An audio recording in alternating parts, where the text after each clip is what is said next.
Starting off with some breaking information coming in at this hour, Karnataka Chief Minister Siddaramaiah issues a statement and warns against any fake notice that is doing the rounds. Now, as per this notice, as per the Karnataka Chief Minister, Dr. K. Mohan, the District Health and Family Welfare Officer of Mandya District, has been transferred. This is what the notice, that fake notice, claims.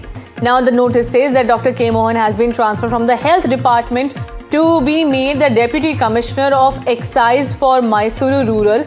And these notices, which we have on the screen, are doing rounds in Karnataka. Now, engaging in such defamation is highly condemnable, is what Karnataka Chief Minister is saying, highlighting the fact that such notice was doing the round. My colleague Deepak Bopanna, who has been tracking it, is joining me. Deepak, while the Karnataka Chief Minister warns us, but has anybody been nabbed for this? Well, it's not clear who had circulated this or created this, because the Chief Minister and his office, of course, have said that this is a fake letter. Many had, of course, even posted this, including BJP leaders, questioning how somebody from the Health Department could be posted into the Excise Department. And right now, questions are being raised about who this individual is, since the Chief Minister has clarified that this is a fake letter and there was no such, a posting that was done from the Chief Minister's office. He has also said that action will be initiated against the perpetrators. Absolutely. Thank you so much, Deepak, for giving us that quick update. And so far, the Karnataka Chief Minister has highlighted that such notice is a fake one.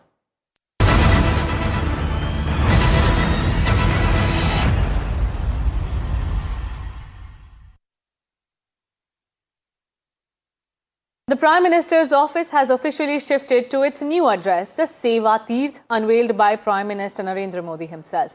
Now, Seva Tirth houses the Prime Minister's office, the National Security Council Secretariat, the Cabinet Secretariat, and other crucial government segments that were previously scattered across the city.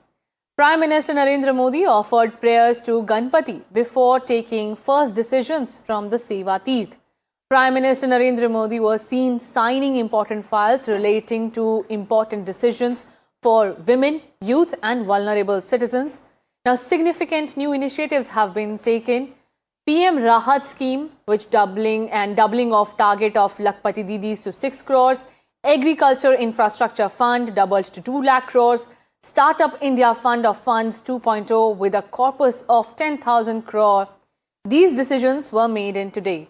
Now, with the consolidation of key offices, including the National Security Council Secretariat, the Cabinet Secretariat, under one roof at Seva Tirth, a new chapter in India's governance framework has begun. But many in the opposition rank are questioning why was there such a need, with Congress now jumping in and saying that this has just been a wastage of money. Sample, but what the Prime Minister said while inaugurating it. नाम बदलने की ये पहल केवल शब्दों का बदलाव नहीं है। इन सभी प्रयासों के पीछे वैचारिक सूत्रता एक ही है। स्वतंत्र भारत की स्वतंत्र पहचान, गुलामी से मुक्त निशान। साथियों, नए प्रधानमंत्री कार्यालय का नाम है सेवा तीर्थ। सेवा की भावना ही भारत की आत्मा है। सेवा की भावना ही भारत की पहचान है। 1947 में स्वतंत्र हुए देश की राजधानी, जहां से देश के बड़े बड़े निर्णय होते थे, वो पूरी तरह गुलामी की मानसिकता में जकड़ी हुई थी। दिल्ली की इमारतों, सार्वजनिक स्थानों, ऐतिहासिक स्थलों पर गुलामी के चिन्ह ही भरे पड़े हैं।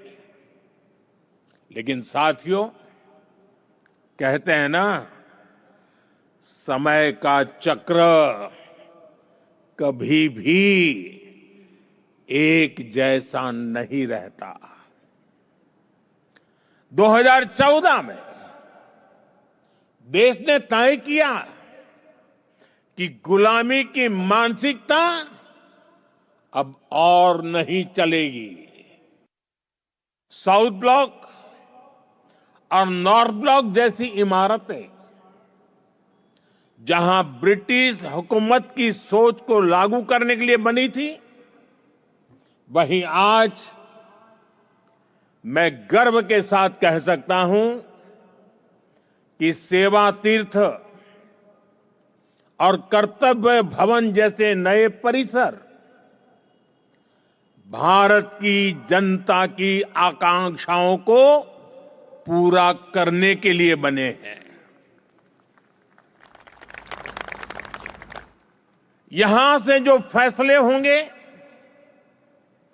वो किसी महाराजा की सोच को नहीं, 140 करोड़ देशवासियों की अपेक्षाओं को आगे बढ़ाने का आधार बनेंगे। पुराने भवन में बिताए गए वर्षों की स्मृतियां हमारे साथ रहेगी। अलग अलग समय की चुनौतियों से जूझते हुए वहां से कई महत्वपूर्ण फैसले किए गए हैं। वहां से देश को नई दिशा मिली, सुधार की अनेक पहलें हुई। वो परिसर, वो इमारत भारत के इतिहास का अमर हिस्सा है। इसलिए हमने उस भवन को देश के लिए समर्पित म्यूजियम बनाने का फैसला किया है। वो युगे युगीन भारत म्यूजियम का ही हिस्सा होगी। वो इमारत देश की आने वाली पीढ़ी के लिए एक प्रेरणा केंद्र बनेगी। नई पीढ़ी के युवा जब वहां जाएंगे तो ऐतिहासिक लेगेसी उनका मार्गदर्शन करेगी। While BJP is hailing this move of shifting PMO to Seva Tirth, the Congress party has come out to say that why old buildings are being wasted, why taxpayers' money is being wasted, and why the BJP is in a hurry to replace everything with the BJP stamp or the Prime Minister's stamp, as they claim. Listen in to what Congress MP Imran Masood had to say. और क्या उम्मीद रखेंगे इस नए office से और प्रधानमंत्री से? पता नहीं, अभी तो ट्रेड डील हुई है उस ऑफिस के आने से पहले। अब किसकी सेवा होगी पता नहीं, देखो क्या होगा। इतना बड़ा ऑफिस बना हुआ है, इतनी बिल्डिंग है, उन्हें क्यों बेकार कर रहे हो? लेकिन आपको क्यों लग रहा है कि वो बेकार हो रही है बिल्डिंग? और क्या हो रहा है बताइए। पुराना पार्लियामेंट था, नया पार्लियामेंट खड़ा कर दिया। जो ऐतिहासिक बिल्डिंग थी वो कितनी जबरदस्त बिल्डिंग है पुराना पार्लियामेंट, देख लो उसको और उसको। लेकिन उसमें तो जो नाम नया रखा गया उसमें सेवा तीर्थ और नागरिको देवो भवा।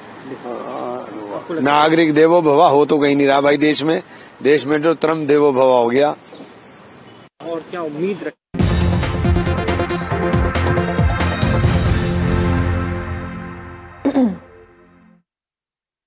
And now tracking the latest coming in from Tamil Nadu in Salem, where TVK chief and actor Vijay held a massive rally attacking the DMK, and the TVK chief said that the chief minister is one of the biggest liar.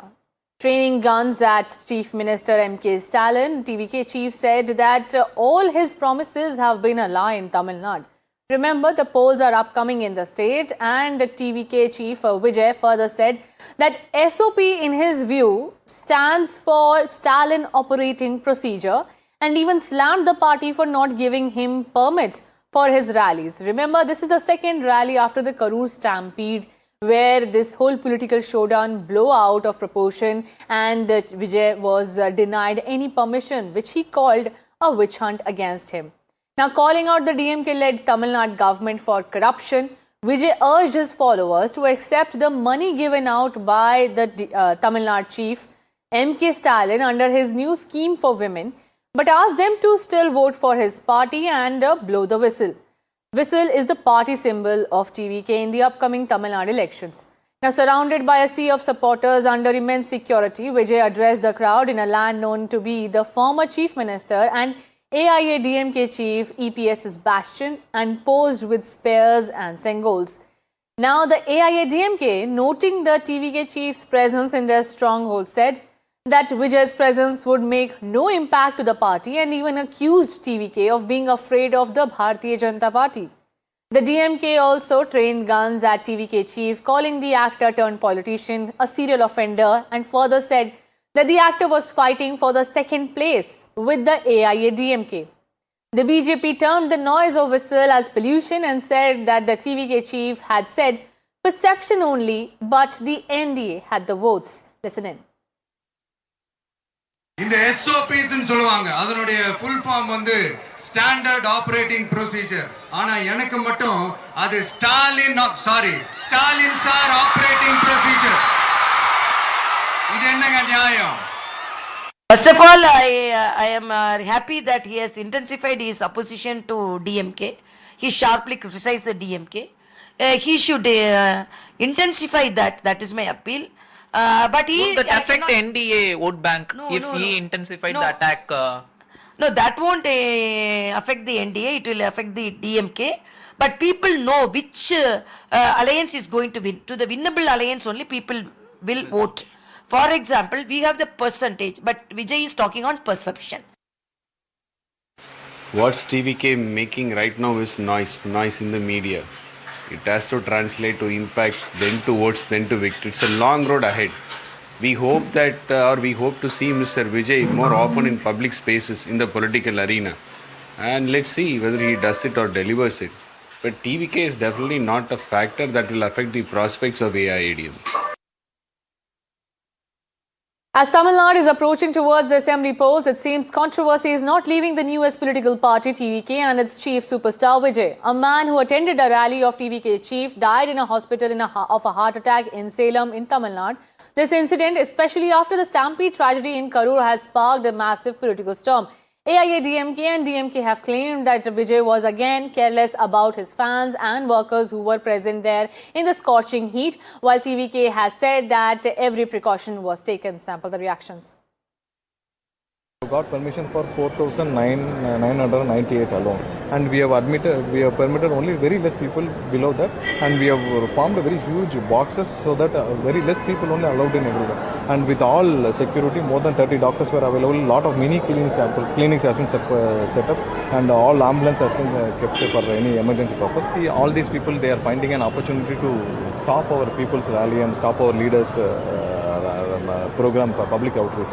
Definitely, all these ADMK and DMK, they are all together, and they all know that 2026 our leader will become the Chief Minister of Tamil Nadu. That is the only reason all these people are together and they are opposing us. This event in Salem is very unfortunate, reflects bad on the organizing capacity of the TVK. However, a thorough investigation will reveal the exact details of the things that occurred during the rally. There is a saying in English, he dug his own grave. So looks like people who are going to attend the rally by TVK are digging their own grave. In that context, yes, one has to carry his own coffin. This remark is definitely not insensitive. This remark is to caution the people that you can't expect them, or you definitely can't have any iota of hope that any untoward incidents that will happen in TVK rally, nothing will come to your rescue or nobody will come to your rescue. And this repeated incident clearly shows that TVK has not taken things seriously, and that too when it comes to the lives of common men. Tamil Nadu politics heats up ahead of the polls, this time over outreach to women voters. Tamil Nadu CM MK Stalin rolls out a surprise summer special bonanza. Rupees 5,000 credited to 1.3 crore women under the new scheme, calling it his promise to his sister and pitching Dravidian Model 2.0 with a pledge of Rupees 2,000 monthly support. But the timing has triggered a political storm. TVK chief Vijay has hit out at the DMK, saying that people can take the money but will blow the whistle only, which is the party symbol of TVK. The BJP also rejected such charges, claiming that it is a tactic of the DMK to buy votes. Sample the reactions. இந்த கஷ்டத்தை எல்லாம் நினைச்சு பார்த்து தான் ஒரு முக்கியமான முடிவை எடுத்திருக்கிறேன். அதன்படி இந்த பிப்ரவரி மாதம் மட்டும் இல்லாமல் அடுத்த 2 மாதம், அதாவது மார்ச் ஏப்ரலுக்கான உரிமைத்தொகை தவணைகளை சேர்த்து 3000 ரூபாயும், கூடுதலாக கோடைக்கால செலவுகளை கருத்தில் கொண்டு மேலும் 2000 ரூபாய் சிறப்பு தொகையும் சேர்த்து இந்த பிப்ரவரி மாதம் 5000 ரூபாயை சிறப்பு மகளிர் உரிமை தொகையாக 1,31,00,000 பெண்களுக்கு வழங்க உத்தரவிட்டிருக்கிறேன். அடுத்த திராவிட மாடல் 2.0 ஆட்சி காலத்தில் உங்களுடைய உரிமை தொகை 2000 ரூபாயாக உயர்த்தி வழங்கப்படும். அப்புறம் இந்த காசு கொடுத்து ஓட்டு வாங்கிடலாம்னு கனவு காண்றாங்கல்ல, அதுவும் இந்த விஜய் வந்ததுக்கு அப்புறம் நடக்கவே நடக்காது. வண்டி வண்டியா கொண்டாந்து குட்டுவாங்க. 1000, 2000, 3000, 4000, 5000 சாமி மேல சத்தியெல்லாம் வாங்குவாங்க. அப்படிதான் இத்தனை வருஷமா உங்களை ஏமாத்தி இருக்கிறாங்க. வாங்கிக்கங்க, சந்தோஷமா வாங்கிக்கங்க. எல்லாம் உங்க பணம் தான். வாங்கிக்கிட்டு அவங்க காதிலே விசில முதி அனுப்புங்க. எப்படி? அவங்க செவிலே விசில முதி அனுப்புங்க.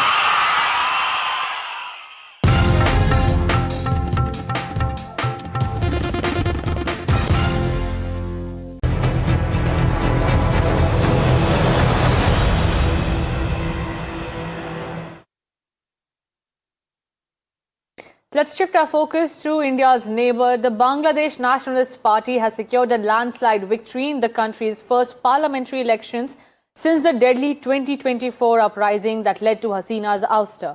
The victory of BNP means the return of Tariq Rahman, who has pledged a Bangladesh first approach, just like the India first in India.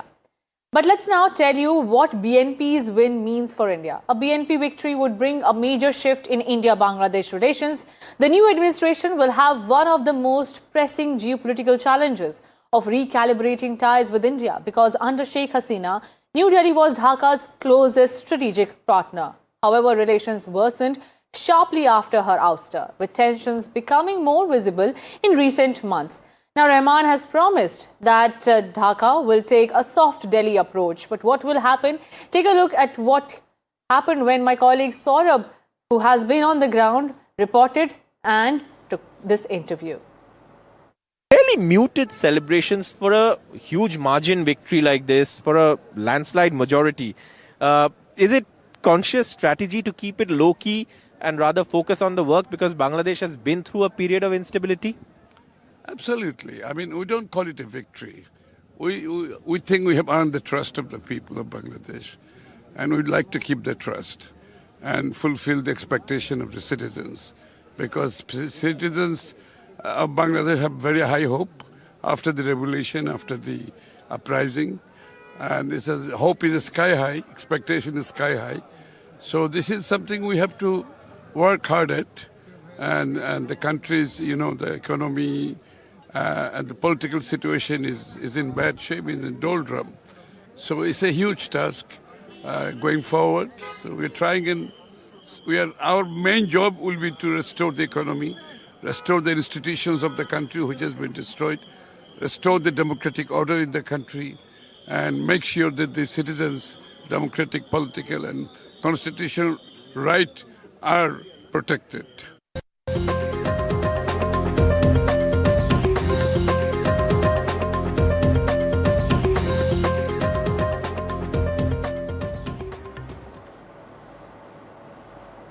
Now, India has launched Raksha, a groundbreaking AI-powered child protection platform developed by Just Rights for Children with Ministry of Information and Technology affiliation and over 270 organizations across 450+ districts. Raksha uses machine learning to analyze real-time nationwide data, social, geographic, and digital signals to predict and prevent child trafficking, child marriage, and online sexual exploitation. We leave you with this report.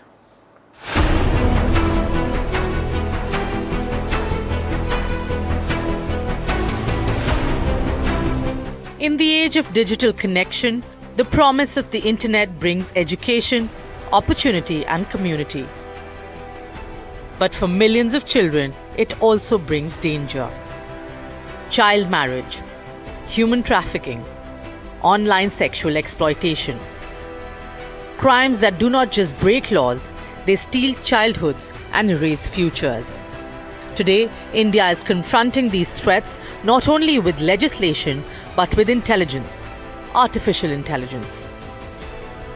Raksha AI is an AI-powered child protection platform designed to spot risk before harm happens. It brings together vast data sets, machine learning, and real-time mapping to identify where children are most vulnerable, online and offline.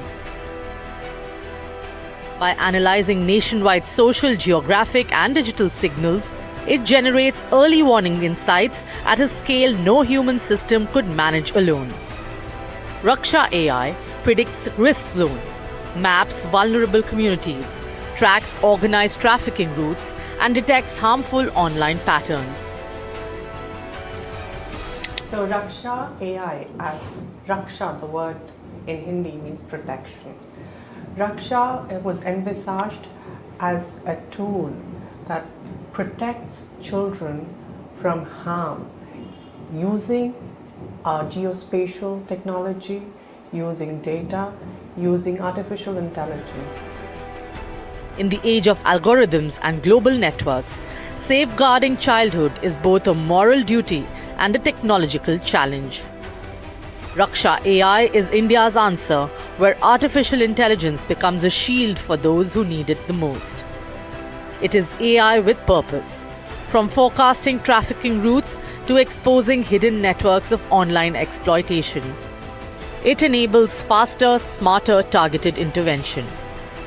It has a predictive model that looks at analyzing data, large-scale data from the Just Rights for Children organization, movements work around 400,000 child marriages data points, more than 125,000 child trafficking data points. And it uses that to create a predictive model that prevents children at the right place at the right time before harm strikes. India is a nation with more than 450 million children, where every hour can change a life. Precision in safety today is not a luxury. It is a necessity when it comes to children, because a safe childhood should never be left to chance.